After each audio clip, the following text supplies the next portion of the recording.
세상에 떠도는 기묘한 괴담들. 첫 번째 이야기, 전라도 장성의 시골에서 실제로 겪었던 실화괴담. 때는 1972년 전남 장성입니다. 저희 아버지는 다들 딸내미 중 넷째로 태어나셨기 때문에 위로 큰아버지랑 같이 땔감 거리를 구하러 산에 종종 가셨답니다. 근데 그날따라 큰아버지가 열이 있고 감기 기운이 있다고 해서 아버지 혼자 산에 갔더랬죠. 주위를 봐도 땔감 할 만한 나무가 없었습니다. 날씨도 좋고 바람도 서늘해서 아버지는 산책 겸 산을 보려는 본능도 있으셔서 일단 더 들어가 보셨답니다. 얼마 후 산 중턱에 도착했는데 아버지 말씀으로는 매일같이 오는 산인데 처음 느끼는 분위기와 뭔가 찜찜한 느낌이 계속 발목을 잡았다고 합니다. 땔감이 너무 급했기 때문에 일단 베고 보자는 마음에 도끼로 막 나무를 내려치셨습니다. 계속 도끼질을 해도 나무에 흠집도 나지 않았습니다. 너무 이상해서 넋을 놓고 있는데 갑자기 마른 하늘에 날벼락이 치더니 소나기가 막 쏟아졌습니다. 화창한 날씨에 혼자 있었는데 날씨도 그렇고 나무도 그렇고 해서 도끼랑 지게를 모두 내팽개치고 뛰어내려오셨답니다. 그리고 바로 집에 가서 할아버지께 겪은 일을 말씀드렸습니다. 그러자 할아버지가 귀퉁이를 한 대 후려치시고 그 동네 큰 고목의 아버지를 끌고 가시고 기도를 하셨다고 합니다. 그날 밤 기도를 다 드리고 집에 와서 할아버지께 여쭤봤대요. 할아버지 말씀은 아버지께서 나무질 하신 곳이 동네에 유산하거나 아기 때 일찍 죽어버린 시체를 작은 항아리에 담아서 나무 밑에 심어놓는 장소라고 하셨다고 합니다. 아버지는 그날 이후 땔감은 큰아버지랑 막내한테 떠맡기고 산 주위 근처도 가지 않으셨다고 하네요. 두 번째 이야기, 에디슨의 귀신 탐지기. 1919년 세계발명인 협회에서 에디슨을 만난 유럽의 한 대학 교수는 에디슨에게 다음 발명품이 무엇이냐고 물었습니다. 그가 귀신의 존재를 감지할 수 있는 기계를 만든다고 하자 현재까지 만든다고 하면 모든 것을 만들어낸 에디슨의 새 발명품에 커다란 관심을 갖게 되었습니다. 1920년 유명 과학 관련 잡지에 자신의 귀신 탐지기에 관한 논문을 발표한 에디슨은 곧 세계학계에서 강한 반론을 제기하고 그런 말도 안 되는 기계는 만들어 무엇에 쓰냐는 등의 심한 비판을 듣자 문제의 프로젝트를 혼자서 조용히 집행하였다고 합니다. 당시 에디슨은 지구상 어딘가에 분명 귀신으로 남아 살아생전에 터득한 지식을 그대로 보존하고 있는 인물들이 있다는 주장을 한 뒤 기계의 개발을 멈추지 않았다고 하며 몇 년간의 연구 끝에 원형 기계를 완성시킨 그는 후에 흉가들을 직접 찾아다니며 귀신 탐지기를 실험하기 시작했습니다.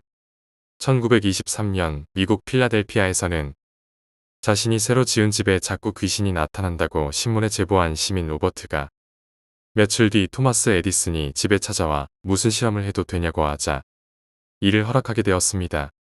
곧이어 에디슨이 허름하게 생긴 기계를 들고 집으로 들어가 계속 허공을 향해 질문을 하는 모습을 본 그는 당시 에디슨이 도대체 무슨 행동을 하는지를 알 수 없어 이를 지켜보고 있었습니다. 갑자기 에디슨이 들고 있던 기계에서 치지직 하는 소리가 나며 누군가 밑에라는 말을 반복하자 에디슨이 이를 기다리고 있었다는 듯 아하 라고 소리친 뒤 기계의 주파수를 맞추는 모습을 보았습니다. 당시 기계에서 밑에라는 단어를 반복하던 인물이 갑자기 이 무거운 집을 내 관 위에 서치워라고 소리치는 목소리를 들은 로버트는 순간 섬뜩하게 놀란 뒤 그게 무슨 말이냐는 질문을 하였다고 합니다. 에디슨이 얼굴에 미소를 지은 뒤 집 밖을 나서며 인부를 불러 집의 지하실을 파보라라는 말을 하는 모습을 본 그는 이를 곧 진행한 뒤 지하실에서 정체를 알 수 없는 비석과 오래된 관이 나오는 모습을 보고 경악을 금치 못하였다고 전해집니다. 1931년 10월 84살의 나이로 병석에 누운 에디슨은 자신을 병간호하던 친인척들에게 만약 귀신이라는 존재가 실제로 있다면 자신이 임종을 한 뒤 이를 직접 증명해 보이겠다는 약속을 하게 되었습니다. 1931년 10월 18일 에디슨이 노안으로 사망하자 그가 일으킬 초현상을 기다리고 있던 사람들은 당시 아무런 현상도 일어나지 않자 집을 나섰습니다. 자신들의 손목시계, 주머니시계, 목걸이시계가 모두 같은 시간에 멈춘 모습을 보고 깜짝 놀라 방으로 뛰어들어간 뒤 벽에 걸려있던 시계 역시 같은 시간에 멈춰있는 모습을 보고 경악을 금치 못하였습니다. 후에 문제의 일화를 신문에 기고하여 사람들에게 알리려 했던 친인척들은 곧 시청에서 나왔다는 사람들이 에디슨의 집을 찾아와 금고에 있던 모든 설계도와 원형 기계들을 회수한 뒤 그의 죽음과 관련된 시계 멈춤 사건을 전혀 언론에 알리지 않고 귀신 탐지기를 제외한 모든 발명품들을 그의 박물관에 진열하는 모습을 보고 의아해하게 되었습니다. 세 번째 이야기, 남자친구. 남자 3명과 여자 3명이서 MT 가기로 했습니다. 이 중 남자 1명과 여자 1명은 커플인데 너무 사이가 좋아 솔로인 친구들이 시기와 질투를 했죠. MT 가는 날에 버스터미널에서 만나기로 해서 다 모여 있었는데 커플 중 남자만 안 오는 것이었습니다. 여자가 전화해 봤더니 늦잠 자는 바람에 허겁지겁 지금 나오고 있답니다. 버스 출발 시간이 되자 할 수 없이 여자는 친구들 먼저 보내놓고 남자친구랑 따로 가기로 했습니다. 투덜대는 친구들을 먼저 보내놓고 여자는 남자친구를 기다리다가 얼마 뒤 도착한 남자친구와 뒤늦게 출발했습니다. 놀기로 한 장소를 찾아가려니 낯선 곳이라 사람들에게 물어보며 겨우 덜 수가 있었는데 너무 외진 곳에 있다는 생각이 들었습니다. 그런데 막상 도착해보니 경치도 좋고 물도 좋아 맘에 쏙 들었죠. 도착하니 친구들이 물놀이를 하고 있었고 여자도 남자친구와 그 사이에 껴서 재미있게 놀았습니다. 날이 어두워지자 친구들과 오늘 하루 잠잘 곳과 얼마 떨어지지 않은 곳에 있는 집으로 함께 갔는데 마당에 잔디도 있고 아담한 마루의 창문 사이로 보이는 전망이 이쁘고 좋았습니다. 마루에서 술을 먹으며 이런저런 재미있는 이야기를 하는데 친구 한 명이 아이스크림이 먹고 싶다는 겁니다. 집이 좀 외진 곳에 있어서 가게 가려면 20분을 걸어 나가야 하는데 남자친구가 오늘 아침 늦은 게 미안했는지 자기가 사오겠다고 합니다. 여자도 남자친구가 가면 나도 같이 갔다 오겠다고 일어나는데 친구들이 팔을 꽉 잡으며 여기까지 놀러와서도 커플티 팍팍 낸다며 구박하는 것입니다. 남자친구는 멋쩍어하며 방긋 웃으며 혼자 갔다 오겠답니다. 남자친구가 나가고 한참을 즐겁게 놀다 시간을 보니 1시간이 지났습니다. 남자친구가 늦자 걱정이 되기 시작했는데 친구들이 원래 가게 갔다 오려면 1시간 걸린다고 했습니다. 다시 한참을 이야기하다 시계를 보니 2시간이 지났습니다. 점점 걱정되기 시작했습니다. 남자친구에게 무슨 일이 생긴 것 같은 느낌이 들어 찾으러 가자고 하는데 친구들이 이제 곧 올 텐데 좀 더 기다려보자고 했습니다. 여자는 너무 걱정돼서 혼자서 찾으러 가봐야겠다고 일어서는데 누가 창문을 두들기는 소리가 들립니다. 고개를 돌렸더니 남자친구가 한 손에 봉지를 들고 한 손으로 창문을 두들기며 나오라는 손짓을 합니다. 친구들이 남자친구에게 거기서 뭐 하냐고 얼른 들어오라고 하는데 남자친구는 계속 손만 흔들고 있습니다. 여자가 장난 그만 치고 그냥 들어오라고 다그쳐도 남자는 손만 흔듭니다. 자세히 보니 평소의 남자친구의 얼굴이 아닌 것 같았습니다. 창백한 게 정말 핏기가 거의 없는 것 같았습니다. 친구들이 남자친구가 이상하다고 무섭다고 합니다. 아이스크림 사러 갔다가 2시간이 한참 지나 오더니 다짜고짜 나오라고 손짓만 합니다. 핏기 없는 남자친구 얼굴과 이해 못할 행동들에 여자도 남자친구가 점점 무서워집니다. 하지만 그래도 남자친구이기 때문에 나가봐야겠다는 생각에 현관문 고리를 잡습니다. 친구들이 매달리며 남자친구가 정말 이상해 보인다고 가지 말라고 화를 냅니다. 여자는 장난인지 아닌지 모를 남자친구의 저런 행동이 점점 화가 나기도 합니다. 그래서 친구들을 뿌리치고 문을 열고 남자친구에게 갑니다. 아이스크림 사왔으면 들어올 것이지. 여기서 뭐 하냐고 하나도 재미없다고 화를 내는데 남자친구가 손목을 잡고 달립니다. 뿌리치려 해도 점점 꽉 조여오는 힘의 손목이 욱신거립니다. 정신없이 한참을 달리다 숨이 터질 것 같아 주저앉았습니다. 남자친구에게 뭐냐고 화를 냅니다. 창백했던 남자친구가 갑자기 울음을 터뜨립니다. 남자친구의 이야기를 들어보니 사실 이러셨답니다. 아이스크림을 사러 나가는데 걸어도 가게가 안 보이더랍니다. 한 20분을 걸었더니 조그만 가게가 있길래 아이스크림을 사고 계산을 하다가 TV에 뉴스를 보게 됐는데 친구들이 탔던 고속버스가 전복되어 모두 사망했다는 소식이었습니다. 사망자 명단에 친구들 4명 모두 이름이 있었답니다. 순간 너무 혼란스럽고 무서웠는데 여자친구는 혼자 죽은 친구들과 같이 있다는 생각에 정신없이 뛰어왔답니다. 초행길이라 이 길이 저 길 같고 저 길이 이 길 같고 한참을 헤매다 겨우겨우 도착했는데 창문으로 죽은 친구와 눈이 마주치자 그놈이 씩 웃더니 검지를 입술에 갖다 대더랍니다.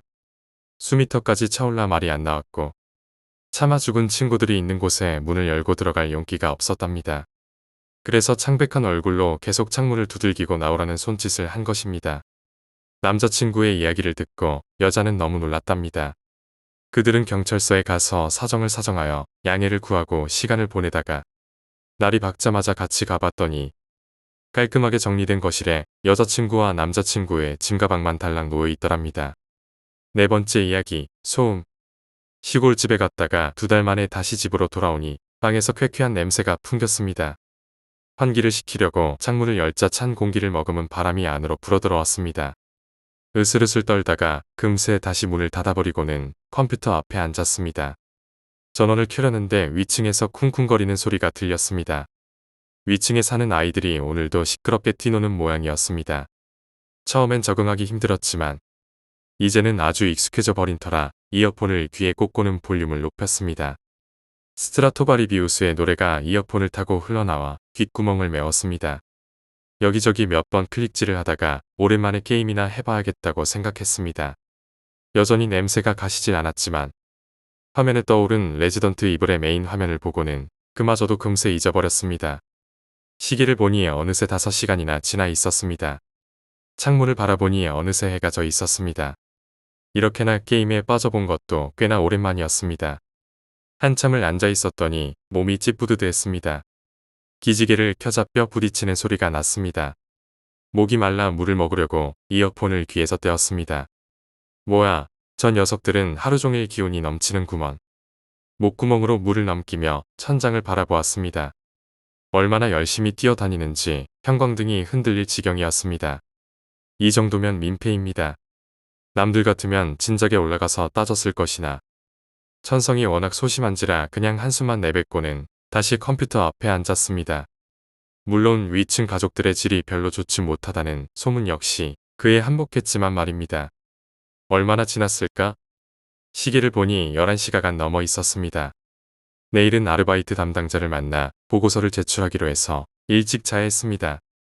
컴퓨터의 종료 버튼을 누르곤 방 한구석에 고이 모셔둔 이불을 바닥에 깔기 시작했습니다.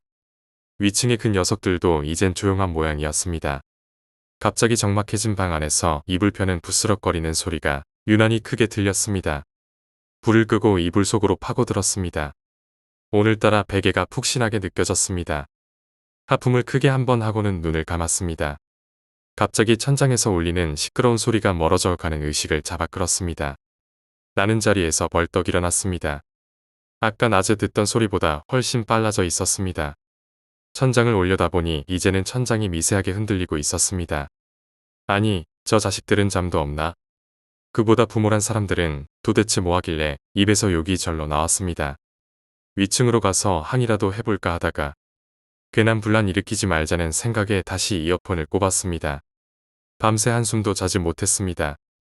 이어폰을 통해 소리는 어떻게든 막았지만 어둠 속에서 천장이 계속해서 흔들리는 것이 보여 공포심마저 느껴져 차마 잠을 이룰 수 없었습니다.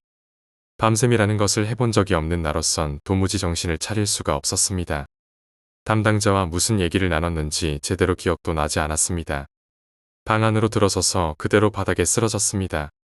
눈을 떴습니다. 새벽 2시였습니다. 정말 저 자식들의 부모란 놈들은 뭐하는 녀석들인가. 참는 것도 한계가 있는 법입니다. 무슨 용기가 나와서 그랬는지는 몰라도 집에서 나와 성큼성큼 위층으로 향했습니다. 낡아빠진 철문 앞에 서서 인터폰을 눌렀습니다. 아무런 응답이 없었습니다. 더욱 화가 치밀어 오는 것을 느끼며 다시 인터폰을 마구 눌렀습니다. 시끄러운 벨소리가 계단을 타고 울렸습니다. 여전히 응답이 없었습니다. 문에 귀를 가져다 대봐도 안에서 사람이 움직이는 듯한 기색은 전혀 없었습니다. 계단을 내려와 관리실로 내려갔습니다. 꾸벅꾸벅 졸고 있는 경비 아저씨를 깨우는 게 조금은 미안했지만 어쨌든 아저씨를 깨우고는 자초지종을 설명했습니다. 그러니까 위층에서 하도 시끄럽게 군다고. 예, 거기가 몇 호라고. 떠드는 집 말이야. 503호예요. 도저히 잠을 못 자겠어요. 시끄러워서. 내 말을 들은 경비 아저씨가 자리에서 일어날 듯 하더니 갑자기 천장을 바라보고는 무언가를 골똘히 생각하는 듯한 표정을 지었습니다. 학생, 진짜 503호 맞아? 예, 왜요? 무슨 문제라도 있어요? 경비 아저씨는 눈을 개슴츠레하게 뜨더니 날 바라보면서 말했습니다. 그게 그쪽 방 살던 사람들 이사 간 지 3일은 됐는데. 예? 뭐라고요? 그쪽 양반들 이사 갔다고. 학생이 잘못 들은 거 아니에요? 경비 아저씨는 오히려 날 이상한 놈으로 여기는 듯했습니다. 내가 잘못 들은 게 아니라고 몇 번을 이야기하자 경비 아저씨는 그제야 마지못한 얼굴로 올라가 보겠다고 했습니다. 5층에 오르자 아저씨가 벨트에서 열쇠 뭉치를 꺼내 돌렸습니다. 문이 열리고 아저씨의 뒤를 따라 집 안으로 들어섰습니다. 불을 켜자 집 안은 휑하니 비어 있었습니다. 봐, 아무도 없다니까 그러네. 나는 방 안 여기저기를 둘러보았으나 사람은커녕 가구 하나 없이 지나치게 깨끗했습니다. 혹시나 하고 창을 열고 상반신을 기울여 좌우를 살폈습니다. 어쩐지 몸이 휘청이며 서늘한 느낌이 들어 금세 창을 닫곤 다시 안으로 시선을 돌렸습니다. 아무것도 없었습니다. 아저씨는 문간에 서서 볼일 다 봤으면 빨리 나가자고 나를 재촉했습니다. 나는 어리 빠진 채 밖으로 나왔습니다. 문을 잠그자마자 아저씨는 못잔 잠을 마무리하려는 듯 잽싸게 아래로 내려갔습니다. 나는 이 상황을 어떻게 받아들여야 할지 몰라 땅을 향해 고개를 쳐박았습니다. 그때 문 옆으로 난 직사각형의 금속판이 눈에 띄었습니다. 나는 무심코 쪼그려 앉아 금속판의 귀퉁이에 있는 버튼을 툭 눌렀습니다. 금속판이 열렸습니다. 수도 계량기가 천천히 돌아가고 있었습니다. 괜찮은 거냐? 여전히 잠에서 못 태어난 듯 눈을 비비적거리며 현수가 말했습니다. 어떻게 그곳에서 뛰쳐나와 이곳으로 왔는지 정신이 없어 잘 기억나지도 않았습니다. 근데 무슨 일인데 한밤중에 남의 집 문을 두드리는 거냐? 어쨌든 일단 들어와라. 머리 빠져있는 내 얼굴을 보며 현수는 들어오라고 손짓을 했습니다. 원룸의 좁은 방 안 구석구석에 갖가지 책들이 이리저리 흩어져 있었습니다. 현수는 냉장고에서 생수를 한 병 꺼내어 나에게 건넸습니다. 부들부들 떨리는 손으로 녀석이 건넨 생수를 받았습니다. 순간 녀석의 눈빛이 빛난 듯 했습니다. 자, 그럼 무슨 일인데? 천천히 설명을 해봐. 현수에게는 어쩐지 사람의 말을 끌어내는 재주가 있는 모양이었습니다. 학창시절 현수와는 그다지 가까이 지내지 않은 터인데도 말이 술술 나왔습니다. 나에게서 자초지종을 다 듣자 녀석의 얼굴이 묘하게 일그러졌습니다. 역시 안 믿는 거냐? 그것이 비웃음이라고 생각한 나는 왠지 기분이 나빠져 말이 거칠게 나왔습니다. 가자고, 너네 집. 예상치 못한 말에 뭐라 대답할 말을 찾지 못해 멍하니 서 있는데 어느새 녀석은 현관에 서서 날 재촉했습니다. 빨리 가자. 춥다.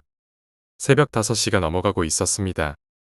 불이 켜진 집도 얼마 없어 건물에서 음산한 분위기가 풍겨 나왔습니다. 녀석은 시종일관 굳은 표정으로 계단을 올랐습니다. 다시 집으로 가는 것이 어쩐지 꺼림칙하긴 했지만 그래도 둘이서 같이 간다니 그나마 마음이 좀 놓였습니다. 내가 사는 방에 들어오는 첫 쇠부인이 남자라는 사실은 그다지 환영할 만한 일이 아니었지만 워낙 공포심에 억눌려 있던 터라 그런 사실쯤은 신경조차 쓰이지 않았습니다. 현수는 이리저리 내 방을 둘러보더니 천장을 올려다보았습니다. 나 또한 현수의 시선을 따라 천장을 향해 고개를 돌렸습니다. 어쩌면 나에게만 들리는 소리일지도 모른다는 생각이 들었습니다. 왠지 비참해졌습니다. 다시금 예의 그 소리가 들려왔습니다. 온몸에 털이 곤두서는 것이 느껴졌습니다. 어쩐지 무서워져 현수를 바라보니 그는 미동도 없이 천장을 올려다보고 있었습니다.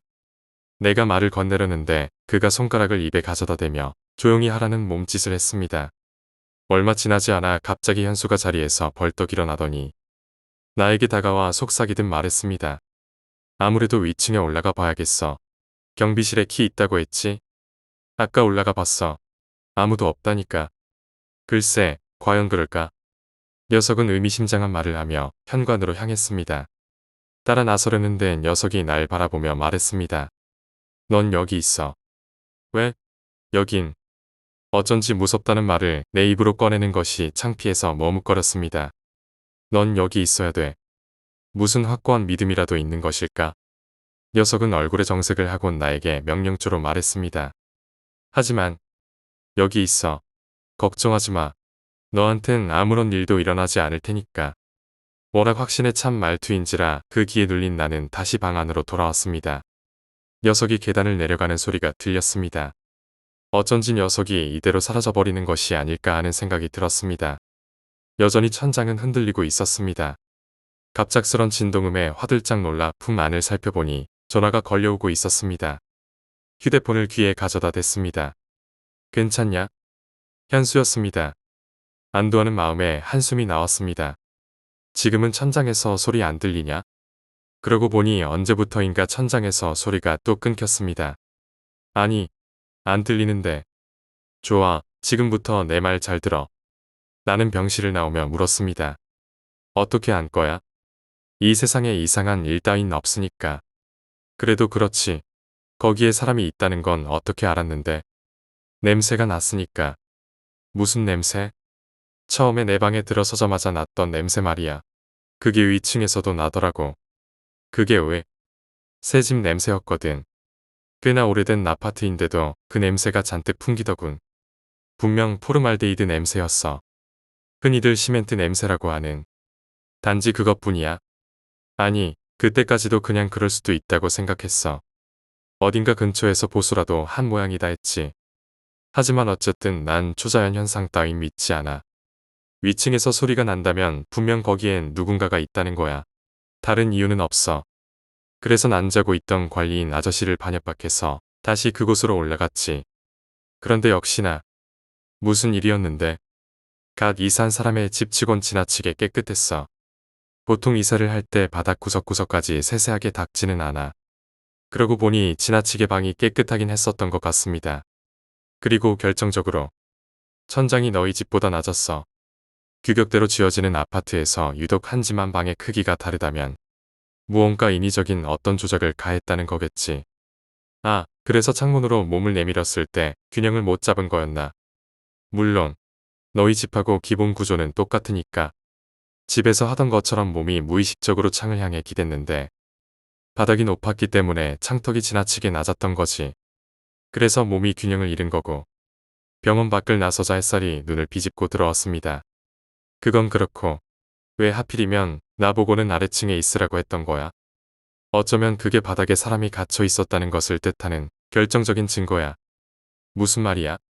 집주인은 아내를 묻은 다음 바로 도망쳤어. 그런데 묻힌 사람은 그걸 몰랐던 거야.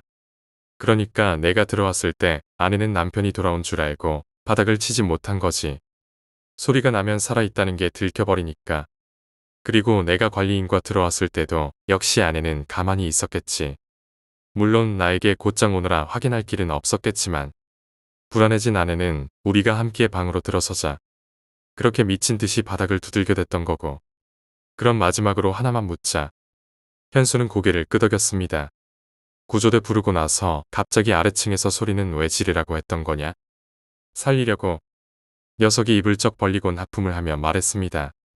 보통 며칠 동안 폐광이나 건물에 갇혀있던 사람에게 구조대원들은 갇혀있던 시간이 얼마나 지났는지 얘기해주지 않아. 그냥 얼마 지나지 않았다고 하지. 왜냐하면 그걸 아는 순간 탈진해버려. 그 순간에 죽어버리는 경우도 있어. 마찬가지야.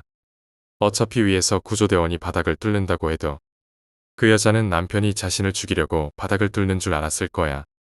정신적으로 지나치게 나약해져 있는 상태에서는 낯선 남자의 목소리는 전부 남편 목소리로 들릴 거라고. 특히나 자신의 집 쪽에서 들린다면 구조대원의 얼굴이 남편의 얼굴로 보일지도 모르지.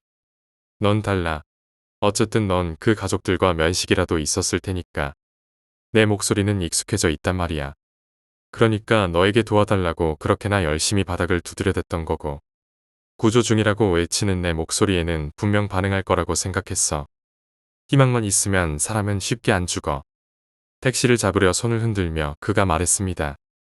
뭐, 그게 진짜로 도움이 됐는지 어쩌지는 모르겠지만 말이야. 곧 택시 한 대가 현수의 앞에 정차했습니다. 현수는 내게 손을 흔들고는 택시 시문을 열었습니다. 그 순간 갑자기 잊고 있던 어떤 사실이 기억나등에서 소름이 돋았습니다. 택시 안으로 몸을 집어넣는 그에게 나는 외쳤습니다. 야, 계량기는? 그는 듣지 못한 듯 그대로 택시에 올라 금세 사라져버렸습니다. 휴대폰을 열자 문자가 한 통 와 있었습니다. 나는 확인 버튼을 눌렀습니다. 거기엔 이렇게 적혀 있었습니다. 고장. 5번째 이야기. 군대의 대공초소. 당시 저는 25사 70년대 지원중대 소속이었고 3소대 5분대 소속이었습니다. 그날은 2분대 부분대장인 고참과 같이 대공초소를 근무하게 되었습니다. 저희 중대는 연대본부에서 약 300m 정도 떨어진 위치에서 연대본부 진입부에 위치하고 있었습니다. 당시 연대본부에서는 불침번과 위병소 근무만을 서고 저희 중대에서 대공초소 근무를 섰습니다. 원래는 대공초소 A탄약고, B탄약고 근무를 섰다고 하는데 무슨 이유에선지 탄약고 근무는 더 이상 안 선다고 하더군요. 대공초소는 말 그대로 인근에서 제법 높은 언덕에 대공기관총이 설치되어 있는 초소였습니다. 언덕에 있다 보니 종종 고참들의 경우 마음에 안 드는 후임이 있을 경우 본부 소대 애들한테 부탁하여 일부러 근무를 변경해서 2시간 근무 동안 후임을 마음껏 교육하는 그런 곳이었습니다. 소위 개념을 반 말아먹은 후임들은 대공초소 근무가 상병급하고 같이 가게 되며 아 오늘은 맞는 날이구나라고 생각하는 게 마음 편할 정도였죠. 다행히 저랑 근무를 섰던 고참은 성격이 남자답고 저를 귀여워해 주시던 분이라서 맞고 그런 것은 아니었습니다. 정말 친형처럼 잘 대해주셔서 간혹 장난도 치시고 그러셨죠. 그 고참이랑 간혹 이야기도 하면서 근무를 서고 있는데 A탄약고 쪽에서 사람 3명이 오는 것이 보였습니다. 제가 고참에게 그걸 말하자 고참은 간부도 같이 왔나 보다. 똑바로 서 하이바를 쓰고 그 고참이 좋았던 이유입니다. 일단 근무 나가면 덥기 때문에 하이바를 벗게 해주었습니다. 동초는 근무 시간 동안 부대를 한 바퀴 돌면서 각 근무지가 이상이 없는지 체크하고 울타리 상황 같은 것을 보는 그런 근무인데 저희 중대는 최전방은 아니었기 때문에 역시 교육의 수단으로 많이 애용되던 근무 중 하나였습니다. 동초 근무자의 임무 중 하나는 부대 내의 중요한 포인트 같은 데에 순찰을 돌며 시간을 기록하는 것이었는데 A탄약고 역시 그런 포인트 중 하나였습니다. 3명이 A탄약고로 들어가기에 저랑 고참은 적나보다 하고 생각하였습니다. 그런데 한 30분을 기다려도 안 나오는가 싶더니 아래쪽에서 다시 2명이 올라오는 것이 아니니까. 그래서 저는 그냥 내가 순간 놓쳤나 보다라고 생각하였습니다. 2명이 대공초소 근처에 오자 저는 암구호를 대었고 그쪽에서도 암구호를 하였습니다. 대공초소 가까이에 올라와서 보니 같이 근무를 서는 고참의 동기가 사수였습니다. 그래서 고참이 왜 여기까지 같이 왔대? 그러자 동초 사수가 당직 존나 코 골면서 자고 있어. 오기는 몰라. 그러더니 부사수와 함께 내려갔습니다. 그럼 저랑 고참이 봤던 3명은 무엇이었을까요? 그런 의문이 드는 순간 다시 본 A탄약고 초소에서 다시 3명이 나오는 것이 아닙니까? 그걸 본 저랑 제 고참은 남은 1시간 동안 A탄약고 쪽은 쳐다도 보지 않은 채 동초가 내려간 B탄약고 방향만 계속 사주 경계하였습니다. 덕분에 근무교대 시간이 다 되었을 때 다음 근무자로 온 소대 3기한테 엄청 혼났습니다. 정확히는 그 다음 날 오후에 보일러 실에서 상병급한테 교육받았습니다. 여담이지만 그 이후 제 아버지 군번이랑 같이 대공초소 근무를 나간 적이 있는데 성격이 개같아서 후임들 사이에서는 저 새끼 전역할 때 두고 보자 라는 말이 오가곤 하였습니다. 그날도 그 아버지 군번한테 발길질에 채이고 언덕 오르는 길에 구르면 초단위로 세서 늦게 온 만큼 또 맞고 구르고 그러다가 그 아버지 군번이 뭐라고 막 하는데 갑자기 잠깐 너 뭐라 그랬냐? 야 돌았냐? 미쳤어? 라고 말했습니다. 저는 어리둥절한 표정으로 무얼 말씀이십니까? 라고 말했습니다. 이 새끼야 내가 나보고 그만하라며 이 새끼가 미치지 않고서야. 그러면서 제 하이바를 벗기고 자신의 하이바로 제 머리를 가격하려는데 저도 똑똑히 들었습니다. 그 순간 저랑 고참은 그 자리에서 잠시 얼어버렸습니다. 저도 아무 말 안 하고 있었고 고참의 목소리로 아닌데 다른 사람의 목소리가 들렸거든요. 시끄러. 그때는 낮 근무였기 때문에 주위를 둘러보았습니다만 아무것도 보이지 않았습니다.